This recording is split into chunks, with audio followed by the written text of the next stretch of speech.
Hello everybody, this is Gregorio Julian in YouTube channel. My story is about the non-down payment system, the one I use to get me rich. I want to talk about how people get succeed in life or to get rich. And this is a YouTube channel, Gregorio Julian. Subscribe and give me a like and ring the bell for notification. How to succeed with this real estate non-down payment system. I buy like 30 years ago, and this is what changed my life. Or to succeed like a real estate investor. This is a YouTube channel for investors, real estate, plus the stock market. Everything to make you money and get you rich. Let's get started.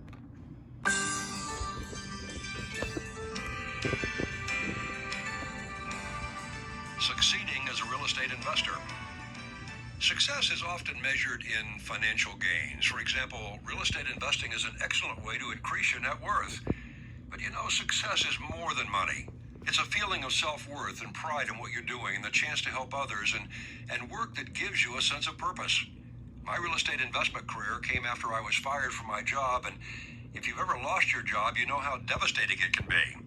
I panicked, and my self-esteem dropped through the floor. But after that initial discouragement, I just knew I could be a success if I worked at it and taught myself just to hang in there. And that's the secret to success in any endeavor: patience and persistence and discipline. And these three qualities, I believe, got me where I am today, and they can do the same for you. Be patient, because real estate is not a get-rich-quick scheme. I think of it more as a wealth-building process. And it's true, some investors do achieve wealth in a short period of time, but for me, and probably for you, it can take years.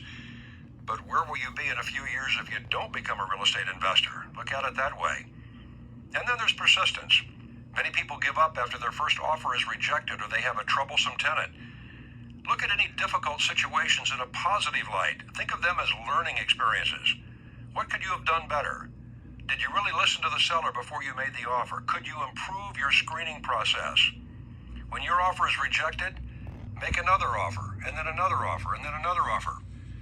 I learned self-discipline as a boy growing up in Delaware, Ohio. When I became a young entrepreneur and began delivering newspapers and cutting lawns, I asked my mother if she'd give me the money to buy a lawnmower, and she wisely told me that she'd loan the money to me instead.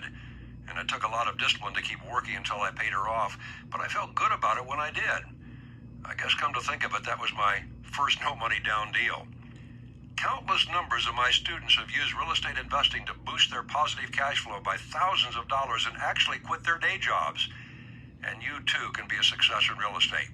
But your success should never come as a result of someone else losing out. That's not success. I've always believed in negotiating win-win deals and providing positive financial gains for me as well as the buyers and sellers I work with. And when you do this, you'll reap the most important rewards: confidence, a sense of pride and self-worth, and satisfaction in your chosen career. In this audio chapter, I'm going to discuss the characteristics common to successful people, why investing in real estate is preferable to saving or making other kinds of investments, the financial and personal benefits that come with real estate investing. Let's take a look at these one at a time. What makes a person successful?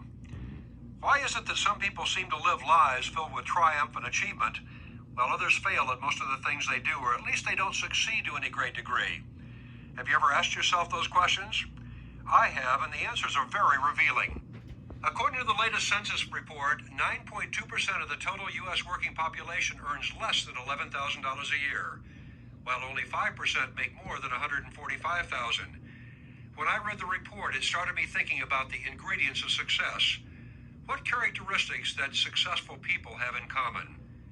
I don't believe that anyone is destined for success by fate. I also don't believe that success is reserved for those with a fortunate heritage or who grow up in an enriching environment. It's not a private club for those who just happen to be born wealthy or intelligent or attractive. History tells us that success is available to anyone who can overcome his or her shortcomings. Given that people from all cultures and all walks of life have lived successful lives, it raises the question, what do they have in common? After thinking about it and trying to identify the differences between people who succeed and those who fail, I came to the conclusion that most of it has to do with attitudes and actions. Successful people think and do things differently than people who fail. For example, the successful person shows desire, drive, determination, commitment, and dedication, while the person who fails usually procrastinates and lacks willpower and resolve. The successful person demonstrates discipline, courage, perseverance, optimism, while the failing person shows poor self-control, fear of the unknown, and complacency. The successful person maintains an attitude of abundance and high self-esteem, while the person who fails has an attitude of scarcity and low self-esteem. You could sum it up by saying that successful people are positive, driven, well-organized, and optimistic, while people who fail are generally negative, complacent, disorganized, and pessimistic. All of the characteristics of the successful person are positive traits, while the characteristics of a person who fail are all negative. And that only makes sense. Positive thinking and acting leads to positive results, and vice versa.